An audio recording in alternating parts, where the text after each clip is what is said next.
आपको लगता है कि एक साल जाने के बावजूद भी ये रिपोर्ट्स आ रही हैं, सिर्फ कहाँ है सबूत, कहाँ है अदालतें, कहाँ पे लोगों को इंसाफ नहीं मिल रहा, बेगुनाह भी गिरफ्तार हैं, गुनहगार आजाद घूम रहे हैं। क्या आपको नहीं पता बहुत सारे लोग तो इलेक्शन लड़के इधर बैठे हैं जिसके ऊपर ये रिपोर्ट बनी है, मैं नाम लेके बताऊं इसके अंदर, तो फिर क्या क्या आप इंसाफ की कैसे तलब करेंगे इंसाफ?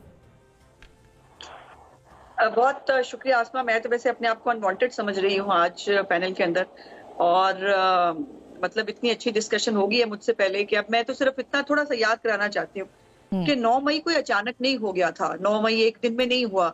उससे पहले एक साल बकायदा पेट्रोल बम बनाने, उनको चलाने, पुलिस की जो है वो गाड़ियों को आग लगाने, उनके सर फोड़ने, ये सब की माशाल्लाह एक तो 2014 से तैयारी हो ही रही थी।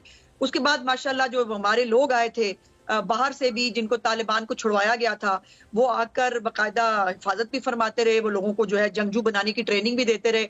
और उसके साथ साथ वो तकरीरें तो माशाल्लाह इनकलाबी तकरीरें आपको याद ही है ना, वो जिसके अंदर जो है वो गालियां भी थी, जिसके अंदर चौकीदारों के जो है वो पप्तियां भी कसी गई थी, जिनको नाम ले लेकर जो है वो ऑफिसर्स को जो है वो उन पे इल्जामात भी लगाए गए थे। तो ये कोई अचानक नहीं हुआ। अचानक से अगर कोई किसी की याददाश्त कमजोर है तो होगी, लेकिन पाकिस्तान की कौम की याददाश्त बिल्कुल मौजूद है।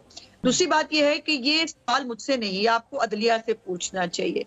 अब यास्मीन राशिद साहिबा की एक ऑडियो मौजूद है जिसके अंदर वो कोई मिनहाज साहब से पूछ रही हैं कि उन बड़ा कुछ हो गया और इतने बैठे रहिए कि वापस आ जाइए, तो कहता हाँ बड़ा कुछ हो गया और वापस आ जाओ, लिबर्टी बह जाओ आके। और वो जो बड़ा क्या था उस बड़ा कुछ की, और जो बाकी ऑडियोज थी, जिसके अंदर एक ऑडियो वो भी थी ना, याद है आपको, जिसके अंदर वो कह रही है कि बंदा मर जाएगा जमान पार्क में। उस वक्त के सदर अलवी साहब आजकल वो भी काफी इनकलाबी गुफ्तगू करते फिर रहे हैं।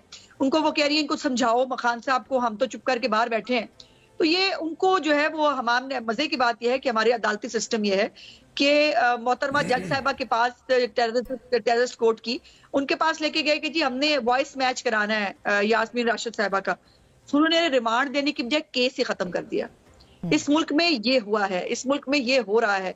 और ये 9 मई जो है, मतलब उसके बाद भी बात थोड़ी आए हैं, अब भी जो है वो ये हमें पूछ रहे हैं, हालात पाकिस्तान के जो है गरीबों का हमें बता रहे हैं।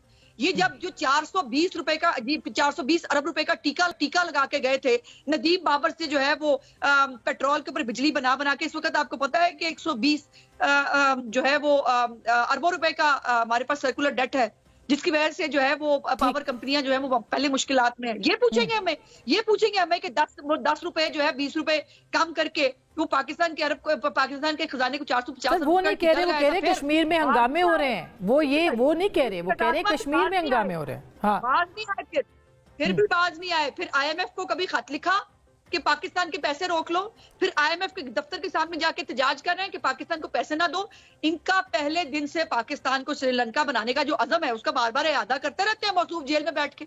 अच्छा, मैं इस पे जवाब लूंगी जज साहब से, ठीक बात है। मैं सर ब्रेक, सेंसिटिव जगह है कश्मीर, एक सेंसिटिव इशू है, और इन्होंने जानबूझकर उस इशू के ऊपर आग लगाने की कोशिश की है ताकि दुनिया हमारे जो दुश्मन है वो उससे फायदा उठा सके। उसके बाद भी PTI पे किसी को शौक नहीं है मुल्क जो है वो किसी को सर्टिफिकेट देने का, लेकिन खुद तो देखें आप कर क्या रहे हैं।